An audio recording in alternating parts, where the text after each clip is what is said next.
নমস্কার বন্ধুরা, all time রান্নাঘরে আপনাদের সকলকে স্বাগত। আজ আমি আপনাদের বানিয়ে দেখাবো আলু ছাড়া একদম মুচমুচে সেলাই রুটি দিয়ে পকোড়ার রেসিপি। যারা শারীরিক কারণের জন্য আলু খেতে পারেন না, তাদের জন্য বিশেষ করে এই রেসিপিটি দেওয়া হলো। অবশ্যই স্কিপ না করে দেখবেন, আশা করি আপনাদের খুবই ভালো লাগবে। আর এটা খেতেও খুব সুন্দর হয়। একদম বাচ্চা থেকে বড়রা সকলেই কিন্তু খুবই পছন্দ করবে। আর এটা অবশ্যই সস দিয়ে পরিবেশন করবেন, দেখবেন খুবই ভালো লাগবে। তো পকোড়া বানানোর জন্য প্রথমে আমি এখানে কয়েক পিস সেলাই রুটি নিয়ে নিয়েছি। রুটিগুলো ভালোভাবে সাইডগুলোকে কেটে বাদ দিয়ে দেব। এগুলো ব্রেড ক্রাম্বস হিসাবে ব্যবহার করতে পারবো পরে। এইভাবে সব রুটি সাইডগুলো কেটে বাদ দিয়ে দেব।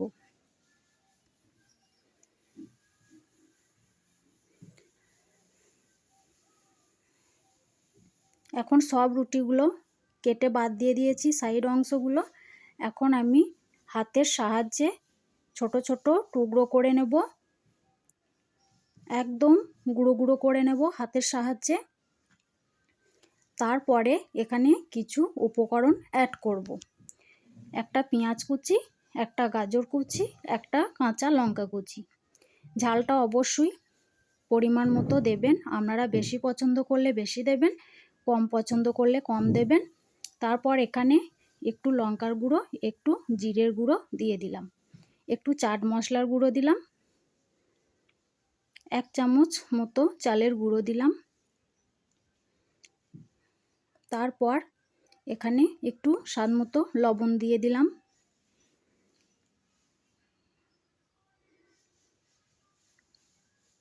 তারপর কিছুটা টমেটো কেচাপ দেব। এগুলো সব দেওয়ার পর ভালোভাবে মাখিয়ে নেব।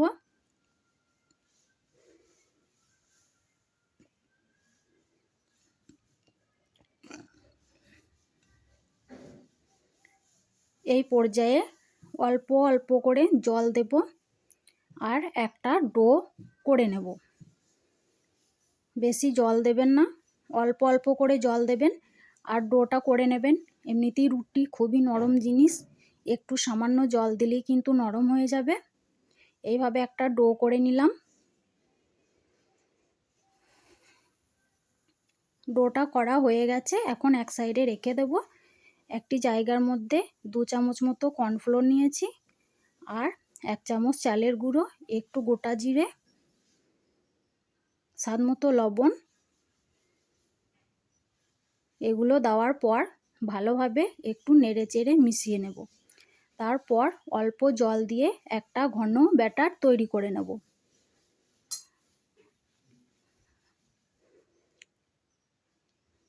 এখন এই পর্যায়ে একটা ম্যাগি মশলা দিয়ে দেব। এটা অবশ্যই দেবেন, দিলে খেতে খুবই ভালো লাগবে। দেওয়ার পর ভালোভাবে এটাকেও ব্যাটারের সঙ্গে মিশিয়ে নেব।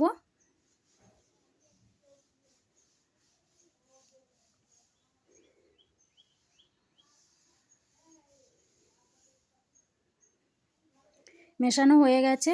এখন যে পাউরুটির ডোটা করে রেখেছিলাম সেখান থেকে অল্প অল্প করে নেব আর গোল আকারে শেপ দিয়ে নেব আর কিছুটা লম্বা আকারে শেপ দিয়ে নেব। অবশ্যই আপনাদের পছন্দ মতো আপনারা শেপ দিয়ে নেবেন। তো এইভাবে আমি সবগুলো তৈরি করে নেব। তো ভিডিওটি আপনাদের যদি ভালো লাগে অবশ্যই লাইক করবেন, কমেন্ট বক্সে আমাকে মতামত জানাবেন। আর আমার চ্যানেলে নতুন হয়ে থাকলে প্লিজ চ্যানেলটি সাবস্ক্রাইব করে বন্ধু হয়ে পাশে থাকবেন।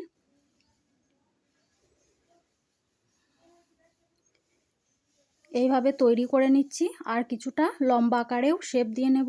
এই দেখুন বন্ধুরা, আমার সবগুলো তৈরি করা হয়ে গেছে। এখন আমি এটাকে যে ব্যাটারটা গুলে রেখেছিলাম আগে থেকে কর্নফ্লোর দিয়ে, সেই ব্যাটারটা নেব আর এইদিকে কিছুটা সরু সামুই নিয়ে নিয়েছি। এটাকে ছোট ছোট ভেঙে টুকরো করে নেব। আপনারা এখানে নুডলস ব্যবহার করতে পারেন, আমি এখানে সামুই নিয়ে নিলাম। এইভাবে ছোট ছোট টুকরো করে নেব। তারপর যে ব্যাটারটা করে রেখেছিলাম সেটা আর একবার ভালোভাবে নাড়িয়ে চাড়িয়ে মিশিয়ে নেব। এখন আমি পাউরুটির যে ডোগুলো শেপ দিয়ে রেখেছিলাম সেগুলোকে একটা একটা করে ওই ব্যাটারের মধ্যে ডুবাবো আর ওই সামুয়ে ওপর দিয়ে কোট করে নেব। এইভাবে আমি দুবার করে প্রত্যেকটা করে নেব। আপনারা চাইলে একবার করেও করতে পারেন, কিন্তু দুবার করে করলে খুবই মুচমুচে হবে খেতে আর খুবই ভালোও লাগবে দেখতে। অবশ্যই বাড়িতে একবার ট্রাই করবেন, তারপর আমাকে জানাবেন বন্ধুরা কেমন হয়েছিল খেতে। দেখবেন খুবই সুন্দর হয় খেতে। আপনারা একবার বানিয়ে খেলে ভুলবেন না, আর মনে হবে বারবার বানিয়ে খাই। একবার হয়ে গেছে কোট করা, আর একবার করে নেব। এইভাবে সবগুলোই কোট করে নেব। আর এটা দেখতে খুবই সুন্দর হয়, খুবই লোভনীয় লাগে দেখতে। এইভাবে সবগুলোই তৈরি করছি, তারপর আপনাদের দেখাবো বন্ধুরা।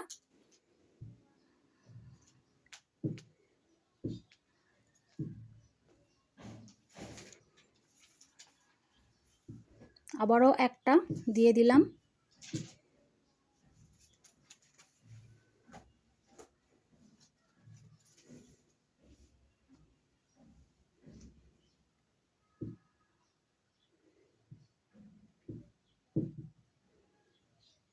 আর একবার কোট করে নিচ্ছি। আমি প্রত্যেকটাই দুবার করেই করে নেব। আপনাদের পছন্দ মতো আপনারা করে নেবেন, একবার করে নিতেও পারেন, আবার দুবার করেও করে নিতে পারেন।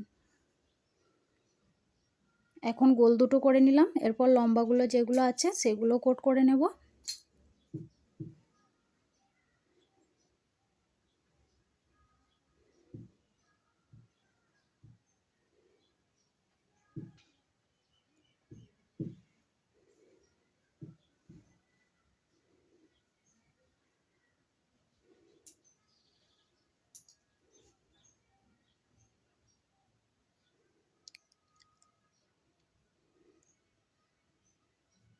এইভাবে সবগুলো তৈরি করে নেব। এখন আমার সবগুলো তৈরি করা হয়ে গেছে বন্ধুরা। দেখে বুঝতে পারছেন কত সুন্দর লাগছে দেখতে, এবং তেলে ভাজলে আরও ভালো লাগবে। তারপর এদিকে একটা কড়ার মধ্যে কিছুটা পরিমাণ তেল গরম করতে দিয়ে দিলাম।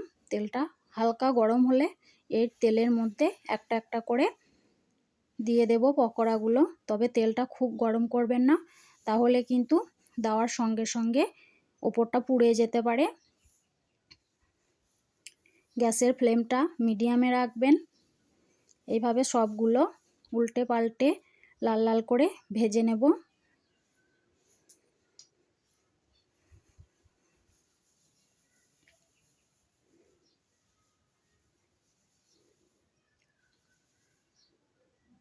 এই দেখুন বন্ধুরা কালার চলে এসছে, আর একটু ভেজে নেব হালকা করে।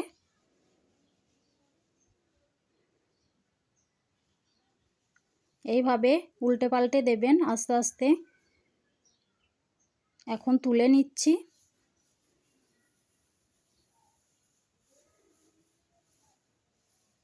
এইভাবেই আমি সব পকোড়াগুলো ভেজে নেব। গ্যাসের ফ্লেমটা কিন্তু মিডিয়ামই রাখবেন, দরকার পড়লে মিডিয়াম থেকে একটু কমিয়ে দেবেন, কিন্তু একদম বাড়িয়ে রাখার চেষ্টা করবেন না, তাহলে কিন্তু ভিতরটা কাঁচা থাকবে, ওপরটা পুড়ে যাবে। এইভাবে সবগুলো ভেজে নিলাম। এখন চলে এসেছি। ভাজার পর অবশ্যই কিচেন টিস্যুর ওপর রাখবেন। আমার কাছে টিস্যু পেপার ছিল না, তাই আমি একটা কাগজের মধ্যে রেখেছি যাতে এক্সট্রা তেলটা টেনে নেয়। এখন আমি প্রত্যেকটা প্লেটের মধ্যে সাজিয়ে দিলাম। তারপর একটু টমেটো কেচাপ দিয়ে পরিবেশন করতে দিলাম। দেখে বুঝতে পারছেন কতটা লোভনীয় হয়েছে, খেতেও সুন্দর, দেখতেও সুন্দর।